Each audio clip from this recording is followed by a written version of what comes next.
Shalom Bapak Ibu Saudara. Mari seperti biasa dengan senyum memberi salam kanan kiri muka belakang. Katakan damai sejahtera bagimu untuk berbagi sukacita. Di atas sisi sebelah kiri ada Pak Yusuf, ada Ibu Devni.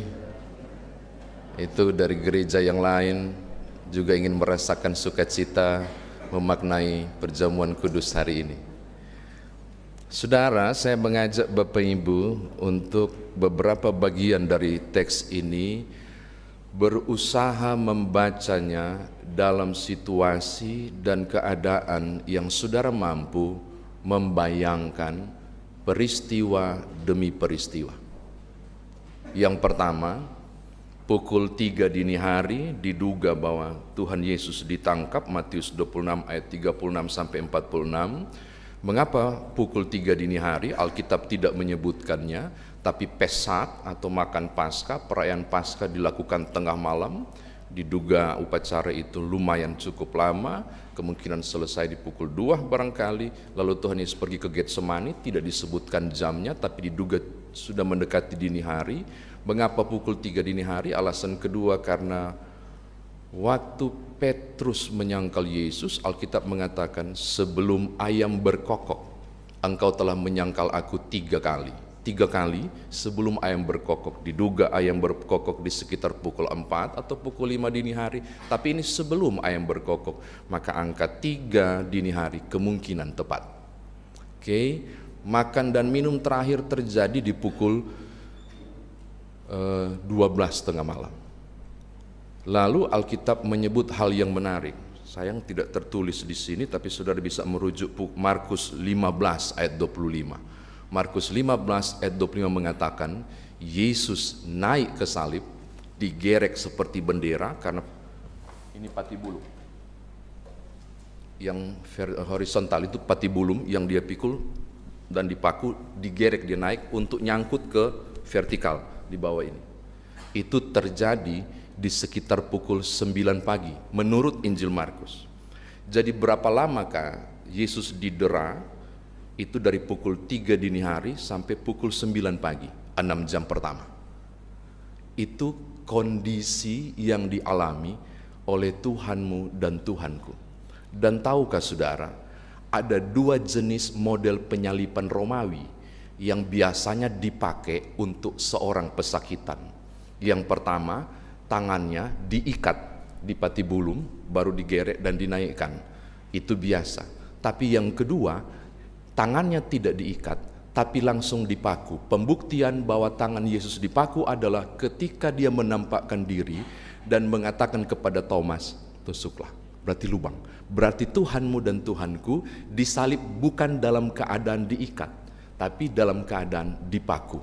Umumnya, para terdakwa dan terhukum ketika mereka disalib akan melakukan berbagai ucapan penghujatan, teriakan dengan satu alasan, aku tidak bersalah. Itu akan kuat-kuatnya dan berteriak. Teriakan sakit diimbangi dengan lepaskan aku, saya tidak bersalah, bla bla bla. Itu akan terjadi di situ. Di posisi itu. Makanya kalau saudara menemukan ada penghujatan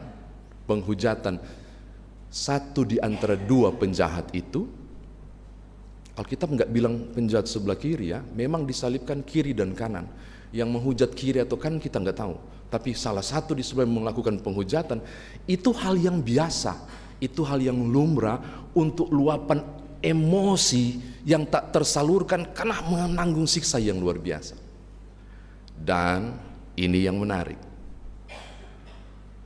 kata-kata hujatan, keluahan, teriakan, dan apapun untuk menuangkan emosi mereka ketika disiksa itu. Ada satu orang yang tergantung di sebelah tengah justru mengucapkan begini, ya Bapa, ampunilah mereka karena mereka tidak tahu apa yang mereka perbuat.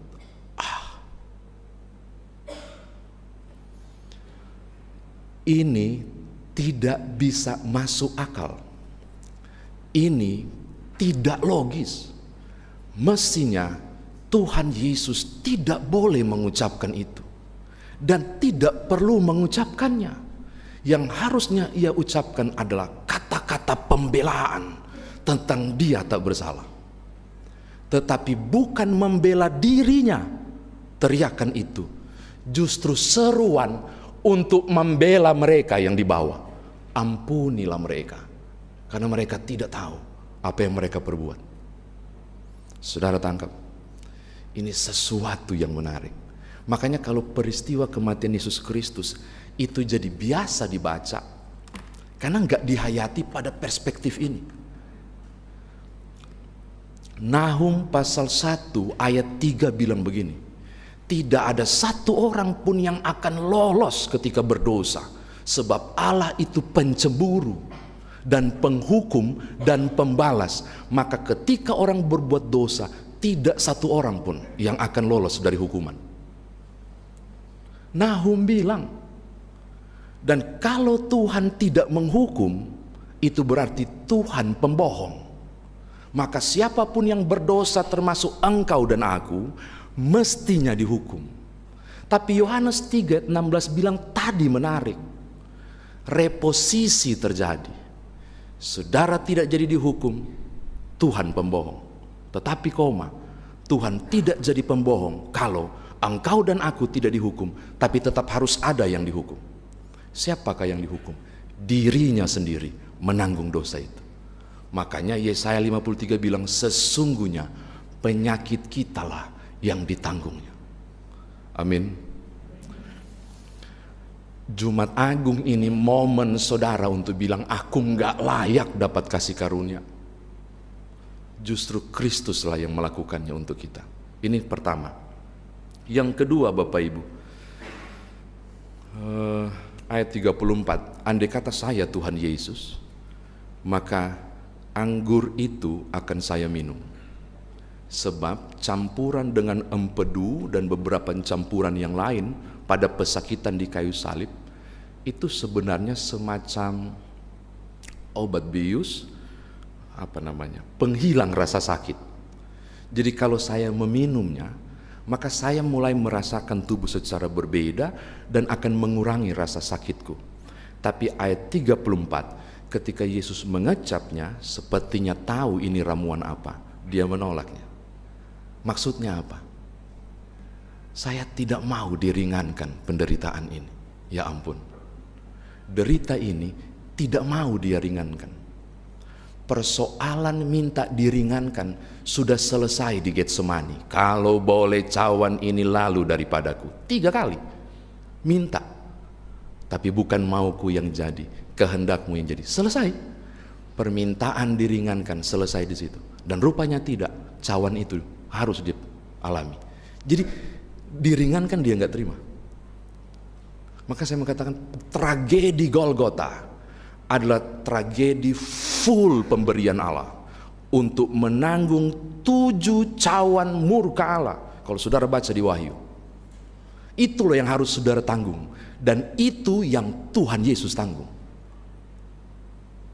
Cawan murka Allah di kitab Wahyu itu yang itu yang dialami pada, karena tidak terlihat ya, yang saudara lihat dan saya kan penderitaan fisik, paku, hinaan, tapi ada satu penderitaan yang saya pernah kupas, penderitaan spiritual yang tidak saudara lihat, tentang cawan murka itu yang ditimpakan kepadanya. Ini catatan kedua. Yang ketiga, Bapak Ibu, pukul 15.00 3 sore, Markus pasal 15 ayat 33. Markus 15 ayat 33, pukul 3 sore nanti Yesus menyerahkan nyawanya. Jam 3 ya. Makanya ada beberapa gereja, kemungkinan teman-teman Katolik memilih beribadah tidak di pagi hari seperti ini, tapi di siang hari untuk mendekati gelap gulita pukul 12 sampai pukul 3 sore, dan 3 sore kemudian Yesus menyerahkan nyawanya. Tolong ingat yang saya bilang bagian terakhir, Yesus menyerahkan nyawanya. Menyerahkan nyawanya. Silakan buka Injil Matius sampai Yohanes, saudara tidak akan menemukan lalu matilah Yesus. Saudara tidak akan menemukan maka wafatlah Yesus, nggak ada. Maka meninggallah Yesus, nggak ada. Saudara tidak akan menemukan. Kalaupun ada kata mati, itu tulisan Lembaga Alkitab Indonesia untuk beri judul Yesus mati, cuma beri judul. Itu tidak ada di teks asli, itu cuma untuk memberi judul. Mengapa? Karena Yesus tidak disebut wafat dan mati. Peristiwa pukul 3 sore adalah ia menyerahkan nyawanya. Jadi kapan dia mati tidak ditentukan dari deraan 726 luka. Enggak. Dari peristiwa hematidrosis tidak. Dari peristiwa volemik itu, berkurangnya cairan dalam dan darah, bukan. Yesus mati bukan karena cambukan, bukan karena habis darah, tapi Yesus mati ketika dia bilang, dan sudah selesai, ke dalam tanganmu kuserahkan nyawaku.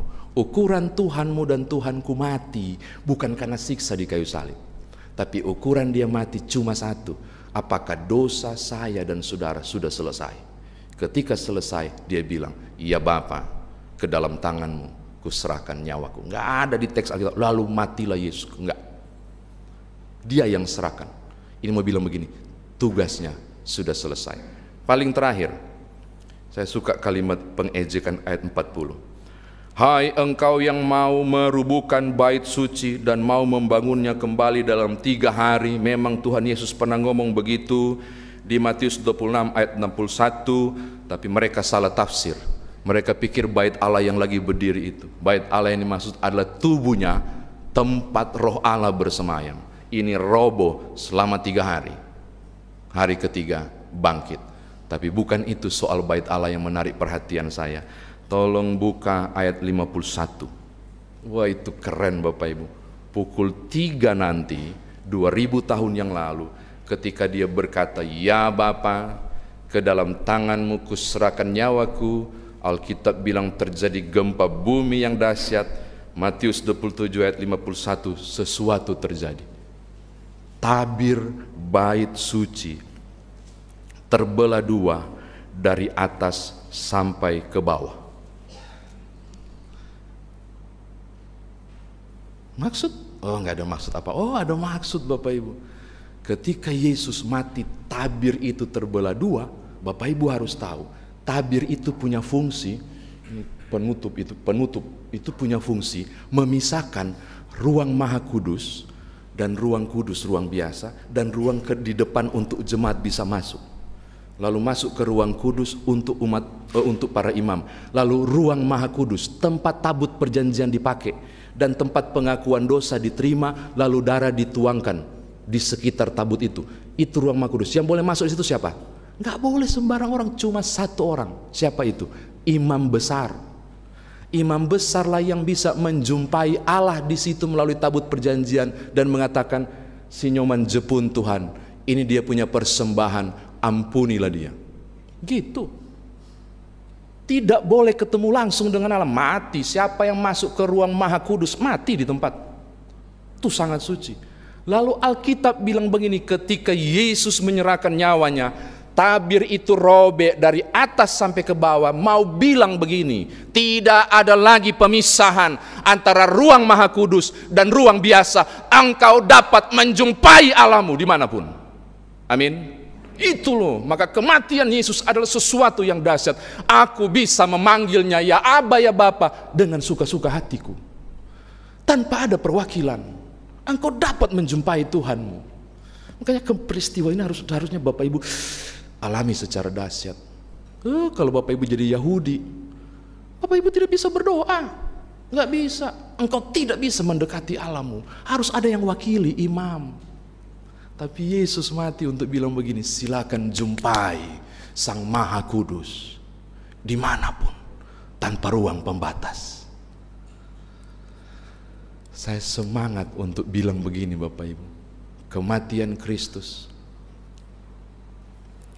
Coba lihat, baju hitam kecuali saya putih.